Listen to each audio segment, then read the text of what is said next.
Good day. Welcome to another edition of Sales TV. Today, we're talking about how traditional selling is working against you. I'm joined by Tom Stanfill. Tom is the CEO and co-founder of ASLAN, and author of the book UnReceptive, A Better Way to Sell, Lead, and Influence.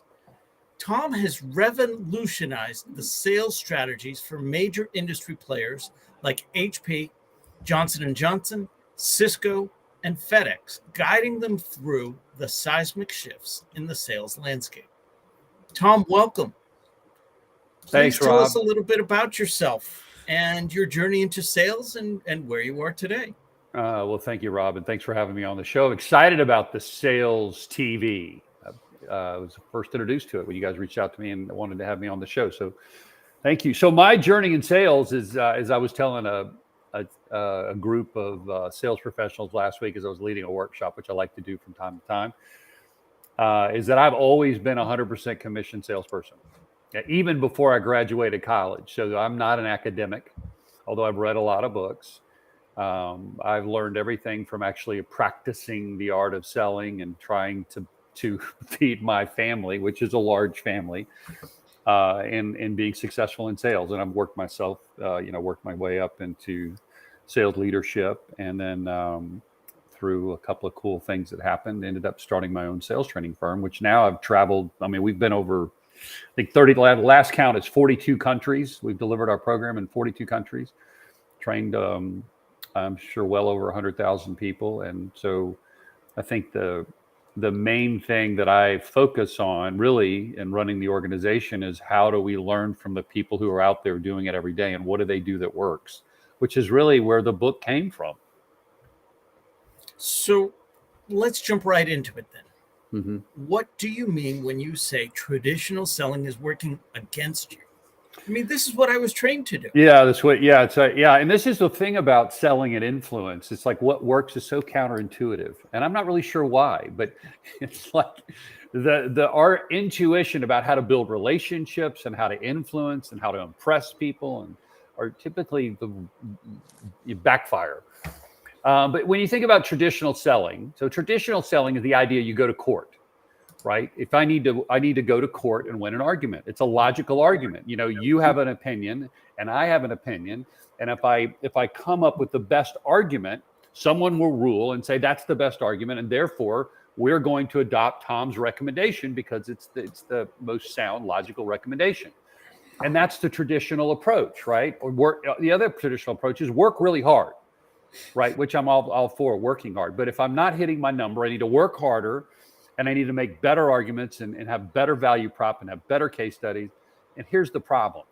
When the customer is emotionally unreceptive, which a high percentage of customers are unreceptive, the principle is when they're unreceptive, when someone's unreceptive, the more you try to persuade them, the more unreceptive they become. So if you sell, you lose. If you don't sell, you lose. Well, this is typically the strategies. Well, let's go. You know, I was talking to somebody yesterday. Like he said, I want my tigers. I mean, I want my sales reps to be tigers. And it's like the problem is the tigers doesn't work. You know, and that's the whole thing. You know, there's the philosophies out there. We got to challenge the customer. We got to take control, and that's great if the customer's sitting there with the pen and says, "Tell me what to do." Then you need to tell them what to do. You need to lead them to a better solution. But the problem is if they're unreceptive and emotionally closed, that strategy backfires. And by the way, that's why customers are in droves not wanting to talk to sales reps. McKinsey did a study recently that said the percentage of customers who want to talk to a seller when evaluating a solution has declined 120% in the last 3 years. So the information that's available, like we don't have to talk to salespeople. We'll either talk to people who know about the solution or we'll do our own research. And so, because I don't want to suffer through that. So a lot of our work is teaching sales reps to be invitable. It's becoming a person. That's a nice expression. Teaching them to be invitable. Invitable. Are you? It's one of the first questions I ask if I'm speaking. Are you invitable? So, if I heard you correctly, I heard you say the traditional selling approach does work when the prospect is asking, tell me what to do. Exactly. And that's education. To me, that's not really influence. That's more about education, and that's great. And we need to educate them. If they're saying, "Tell me what to do," I'm here. I believe you. I'm open. Right? If they're open, the traditional approach works. They're basically saying, "I want to make a logical decision. I need information and facts to help me make the best decision. So be credible, represent your solution well." But the reality is it's becoming harder and harder to find what we call a fertile soil, which is it's a metaphor that we use to explain this idea of what we're really talking about. Is receptivity is about creating a fertile soil. That's really what the book's about. It's about how do we create a fertile soil, because we're so focused in sales on the seed, our message. If the soil's not fertile and you try to plant the seed, it is a waste of time, because the best seed in the world, the most genetically modified seed won't work if the soil's not fertile. So we've missed a dimension. So it's about creating a fertile soil, because the customer's willingness to listen is far more important than your ability to communicate. Because if somebody really wants to know what you think, you'll probably be able to communicate that. But if they don't, go ahead. I was just going to say, you've got me wondering how many sales take place where the buyer was seeking a solution versus how many sales take place where the salesperson introduced the buyer to the problem and their solution. And I don't know if there's research out there that speaks to that, but that would seem to me to indicate which path to move forward as a salesperson, just based on what I'm hearing from you. Does that make sense? I think so. I think if you're saying, I'm not really sure of the distinction between you're saying they're looking for a solution versus they're not looking for a solution. Right. Yeah, the difference about the point the research reveals, it's more about emotion than it is about logic. So if they're open and they need a solution, then you deliver the solution, you communicate. If they're open to talk about their problems, you help them understand they do have a problem. It's an unconscious problem, but you help them realize it, but they're open to it. And discovery leads them to realizing there's a problem, and then you can deliver the solution. In both those cases, if the customer's open, traditional selling works. Ask questions, ask really good questions, get them to tell you what's going on, and then deliver once they tell you. You ask these good gap questions, and it helps them see things they don't understand, and then you deliver the solution. Great. Continue to use spin selling. But if the customer's like, "I don't trust you, I'm not going to tell you what I really think. I'm really wanting to work with somebody else, but I'm here because I have to be here because we have to talk to 3 vendors. Or I'm just going to go with the referral that I got from somebody else because I don't know anybody. I don't trust any salespeople. Or I'm not going to even talk to you at all. I'm going to do all my research online, and then I'm going to try to get information from you about pricing without talking to you. But you're not going to influence me because I'm not open." Well, interestingly, this is one of the things that we see with what we do. Mm-hmm. It's most salespeople, in my experience, most salespeople can sell. Yeah. The challenge that they have is that they haven't got anyone to sell to because people don't want to talk to them. And I love that. They can tell. They just have nobody that's willing. Well, that's the issue, isn't it? And that's beautiful. You've got a lovely way of describing things, and you're very good at articulating that on paper or face to face. But the problem is, if I don't know who you are, it's just words. No seller ever says, "We're third best, we're a bit expensive, we're not always on time." Every seller says, "We're market leading, we can solve this problem, we can solve that problem." So if I don't know you, I've no reason A, to listen to you, and B, believe anything you say. Yeah. And I find it utterly mesmerizing and staggering that I will get an email from somebody that is a financial advisor that I've never met before that says, "I'd like to talk to you about your pension planning." Mm-hmm. And well, why the hell would I tell you anything about my financial situation? Because I haven't got a clue who you are. Right. And we see the same thing with B2B sales. So obviously a personal something is something that's very personal to you. But in B2B sales, I'd like to talk to you about the 5 main challenges facing your business at the moment. My business's 5 main challenges are none of your business. None of you. Yeah. Right. And building that rapport and that basis on which you can get to know somebody and have that trust and that openness, create that openness, is a prerequisite of selling anything these days, isn't it? It really is. It really is, because the percentage of people who are yeah, come on in. I need to meet with people and learn more about pension plans or whatever solution you're offering. I do that as part of my role, is to meet with people who I don't know and learn about solutions. That just does not happen. No, and you can, though. And I want to make sure we talk about hope. You can get meetings, you just can't do it the same way that everybody else do it. I mean, if I look at my inbox, my LinkedIn inbox, my email inbox, everybody is still doing the same thing. They're throwing the same seeds in the same way. Like, they don't need to talk about their solution. They need to describe my problem in a way that compels me to read that email.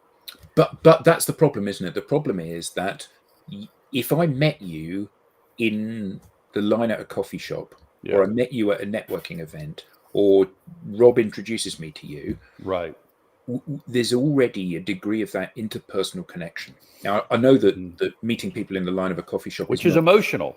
Yeah, but it's not a scalable thing. Yeah, no. But the problem with the email is that it says, whatever the headline, no matter how clever the headline, the problem is that I'm not going to read it because it's from you and I don't know who you are. And that's the barrier that people have to overcome these days, isn't it? It's like, and you said about your LinkedIn inbox, I can pretty much guarantee that today alone you've had 4 emails from people telling you that they can help you redesign your website. And I feel like responding to these people saying, "Oh, brilliant, I've never had an offer like that before." Exactly. Yeah. And then when they say, "Have you not?" Yeah. You have to do these ad channels work. And this is part of what I talk about in the book. But you have to describe their problem in a way so they do believe that they know you. Like, if you reached out to me, and by the way, this has happened, it's extremely rare, but if you reach out to me and say, "Tom, you own a training company. You have X number of people globally, and your biggest challenge is this." I would read that email, and then I would think, okay, this is interesting. And then if they shared something disruptive about a better way to solve the problems that I have, I would read that. Now, I may not reach out to them, but I'm going to go, I've done this before. I'll keep the email, or I'll pass it along to somebody else. And then they reach out again. And then over time, usually takes a couple of touches, and they become somebody I'm considering. But the same old, we do these, our solution does this, or I want to redesign your website, or I get 10 a week that tell me they're going to generate leads for me. Yeah. I'm going to get marketing. You're kidding. You're going to generate leads. That's great. Constant stream of leads. Not one of them. You know what they need to say? You get 10 of these a week. And you know what? And you probably tried it before and it didn't work. And then I'm like, damn right. That's exactly how I feel. But see, they're talking to me. It's not some bot. But actually you wouldn't, though, would you? If you're totally honest, you wouldn't. You'd say, you're damn right. And this one won't work either. Junk. Well, it depends on so we teach 3 things. When you are positioning a meeting, and we're just talking about one of the receptivity challenges of getting through the door and getting a meeting, we talk about 3 things. One, you need to lead with what's on their whiteboard, not your solution. Yeah. If you can picture their whiteboard, whatever it says on that whiteboard, if you lead with that, you'll get their attention 100% of the time. If I show you a picture of you, you will look at it 100% of the time. But we show them pictures of us. Hey, this is who I am. Would you like to meet with me? And they don't. That's enough about you, Tom. Let me tell you a little bit about me. Exactly. Then the next thing they need to say is related to the whiteboard problem is a disruptive truth. Some unknown insight, principle, best practice, something that they believe that they don't know is true. Most people believe this, but actually this is true. That gets me to lean in a little bit, and it elevates the seller. And then the last thing they need to do is communicate something that's unique about them. Here's why. You're right. The reason that lead generation campaigns don't work is because this. And I would go, okay, that's interesting. And what we do is specifically focus on sales training industries. And we've been successful at working with these companies because we do the other 2 things that I just mentioned. I would respond to that email. There would certainly be a much better chance of you. Or at least yeah. And we've tested this. It's not 100%, but it's 365% higher. Yeah, absolutely. And the easy one, by the way, is when you talk to people, if you actually do catch them on the phone, or you meet them at a trade show, or you meet them if you're wandering around the office and you're account manager and actually you're out in the field. There is ways to introduce yourself that will almost always end in a meeting, but reps struggle with that. I've got a briefcase full of $1,000 bills. I would like to deliver it to you in your office. When are you going to be available to take that meeting with me? Rob, I mean, Adam, I think I could be available this week. With you. Adam, I would even fly to UK to meet with you if that were in fact true. Yes. Tom, you mentioned three things, and preparing for today's interview, I found three things as well. So I wanted to ask you about each of them. First of all, what do you mean by drop the rope? Yeah. Wow. That's when you're talking. You can do that in an email or introduce when you're introducing yourself, but it really is a key concept throughout the sales process. So the 3 P's that really drive receptivity is priority, pressure, and point of view. And so we kind of talk about point of view is really, priority is basically who's the hero of the story. And so we can talk more about that. And now that's leading with their whiteboard. That's communicating that they're the hero of the story. And ultimately, really, sales reps, a lot of them really don't make the customer the priority. Right. I mean, it's a very simple thing to talk about, but when it's actually genuine, it's transformative.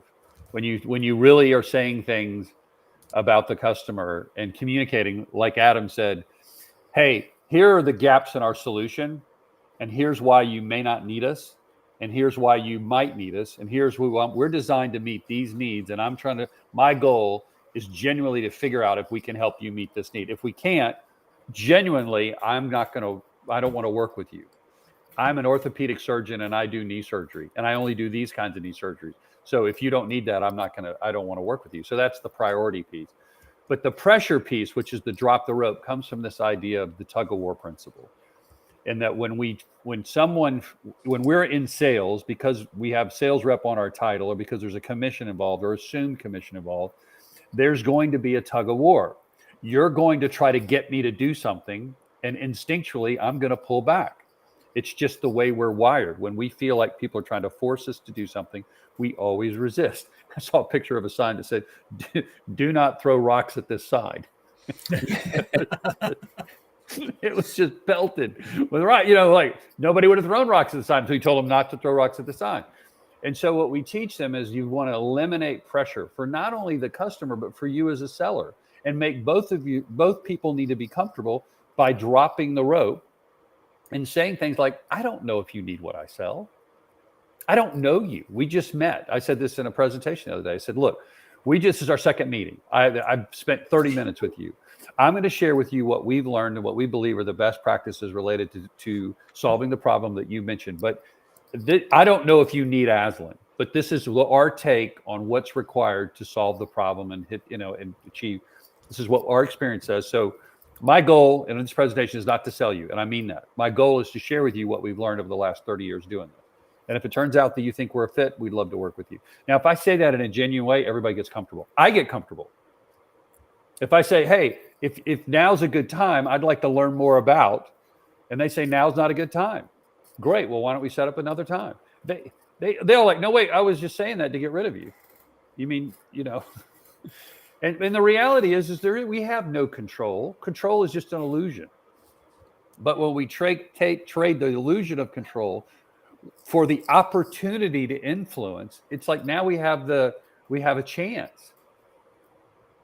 So that's the drop the rope, and it needs to be delivered. We need to drop the rope throughout the process, even whether advancing, building value, discovering. Like drop the rope in discovery as a customer. There's wrong answers. Like there's things the customer knows they don't want to say. Like I like the competition, or I'm not really that interested. And when they say something that's not going to be pleasing to the ears of a salesperson, and the salesperson says, okay, well maybe this isn't a good idea. Maybe we should delay this, or you're saying the funds aren't in place. Well, maybe this isn't something we should be doing right now. Maybe we should delay this. All that does is draw the person closer. They become more open, And now they're more emotionally receptive to whatever you say. Because here's the thing, unless we know the truth and we know what their beliefs are, we're never going to change their beliefs. But that also means we need to be receptive to them, and that maybe our solution isn't in their best interest. And the reality is we're going to close much more business, have better conversations, better relationships, and better long-term success if we're willing to drop the rope. All right. So a tug of war reference then. Yeah. Long answer to your Okay. question, but that's a key concept. That's perfect. All right. Well, So it really resonates, doesn't it? And one of the things that for me is most attractive about selling is when you don't have to sell. When you have a conversation and they want to buy, because it's effortless. They're walking towards you because they genuinely feel that there's a good fit between you and them. Yeah. And I think that one of the challenges that salespeople face these days is that it's very difficult to get a meaningful conversation with somebody. And as a result of that, every conversation takes on these biblical proportions in terms of how important it is. And, we work with large enterprises headquartered in London. Okay, but you're in the US and you're a small business. That's fine. You're a really good fit as well. Because and actually, you hear that time and time again, don't you? So what does your ideal customer look like? Well, they're men and women as well. So basically, anyone that can give whatever. I need business. Exactly. I need business, so I will say and do anything so that you will work with me because I need money. So trust me. And but the problem is this happens time and again, doesn't it? And because what it's you see counterintuitive is that the seller ends up attracting to them a bunch of clients that are a really bad fit that they cannot satisfy, because the things that I'm really good at are not the things that matter to you. Right. The things that I'm really bad at are the things that you think you're buying. And it's a marriage made in hell, not in heaven. Yeah, exactly. And what we don't know when we are desperate, as I've been in my life, when I remember early in my career, is that vibe, that motive, that sense of desperation is palpable. People know it. Yeah, the motive is ultimately transparent. People know. And when you're, this happened not too long ago where I thought the person was not a fit. I was convinced they weren't a fit. I happened to get this call. Somebody referred them to me. I had to make a call. I filling in for somebody else. So I took the call. I met with this guy. I didn't take a call. I set up the meeting. And I basically was telling the guy, here's why you don't want to do certain things. And here's what you should do. Because I was basically saying, you're not going to work with us. You're too small. That was really the bottom line. You're too small. Yeah, we don't work with small companies. And I was basically, turns out he was a pretty big company, but their response to such honesty about what they need to do and me being so candid and not needing their business at all made them much more attracted to us. They think about, like I always say this, and it's so obvious. Like, what if you walked in to try to talk to a doctor about surgery and they were desperate for a surgery? Like, please, we need to do surgery. This is it's gonna really, and you sense that you're like, I do not want to work with this doctor. They obviously need the business. But we've all seen this in our lives, haven't we? When you were at high school, the time that every girl found you irresistible was the point when you had a girlfriend. The point when you didn't have a girlfriend, it was like you had two heads. Nobody would look at you twice. And it is really interesting, isn't it, that people find authenticity, honesty, relaxed attitude, openness. They find those things so incredibly attractive. Yeah. And they find that desperation, that hunger, they find that incredibly unattractive. Yes. Yeah. And it unfortunately, salespeople often become their own worst enemies from that perspective, don't they? Well, and that's the whole idea of the traditional selling. It's like that people think that's what they're supposed to do. I mean, it's the language we use, the hunter, that, as the guy said the other day, the tiger, and it's all about us versus them and killing. And because there does need to be tenacity, right? It's not easy to be successful in sales and get started, but the work has nothing to do with who you are and how you interact with the customer. Absolutely. Right. The work comes in with like picking your list and going through your list and sending out your messages and doing your research and becoming knowledgeable and having the expertise to lead the customer to the right solution and knowing what's on the customer's whiteboard and doing the work. Right. That's where the hard work. Then when you get with the customer, it's like you have to relax. And I know it's not easy. Like I said, I've been in sales my whole life, and I've had a large family and have 100% commission. So I've never had a base salary or anybody's guaranteed me anything. So I get it. It's not like I haven't been in the real world, but I've also been desperate, and that didn't work. So you got to work hard to get there. And then when you're there, it's about serving the customer. It really is. That's the biggest, it's the simplest thing to do, but there's a decision that needs to be made before every meeting, because we all default to self. It's a decision to be made before every meeting. It's either about them or it's about me. There's only two options. And when I stop before the meeting and I say, even where if I'm speaking, it's like, this is not a performance. This is not about me. I am here to share good news to help people in their role. And as soon as it's about me, I am less effective. And that is so simple, but it is transformative. And then if you pay attention to when you make it about you, you'll see what happens in the dialogue. And it's so subtle. It is subtle, but these concepts that are very, somebody said it the other day, they're very simple concepts, but they're very uncommonly practiced. But I do think that to a certain extent, there is, people find it very difficult to stand back and view themselves as others see them. So it's like that famous story, isn't it, about the guy goes out for dinner with this girl and it's a first date, and they're sitting at the table and he's talking about, I've got this car and I've got a big house here and I've got this and I've got that and the other. And he said, anyway, that's enough about me. Let's talk about you. What do you think of me? Tom, this has been great. Thank you so much. Thank you. How can people learn more about you? Where can they find you? Oh, love our new website. We just got a new website up, ASLANtraining.com, ASLAN training.com. And so obviously you can learn a lot. Or you check me out on LinkedIn. I think we got connected our channel to LinkedIn. That's Tom Stanfill, Stanfill on LinkedIn. So obviously we'd love to hear from you there. Love to respond to any comments or messages or questions. And obviously the book, UnReceptive, A Better Way to Sell, Lead, and Influence. Check that out on Amazon or anywhere books are sold. My friends are like, where do you get the book? Wherever you buy books. Do you have it handy? Yeah, I do. I got a hand. Here's a picture of it. I don't know if you can see it. Is that back? It is backwards. Yeah, I figured as much. Yeah. All right. Sorry about that. Well, this has been awesome. Again, thank you so much. Adam, thank you for joining me. This has been another edition of Sales TV. We look forward to speaking with you all again next time.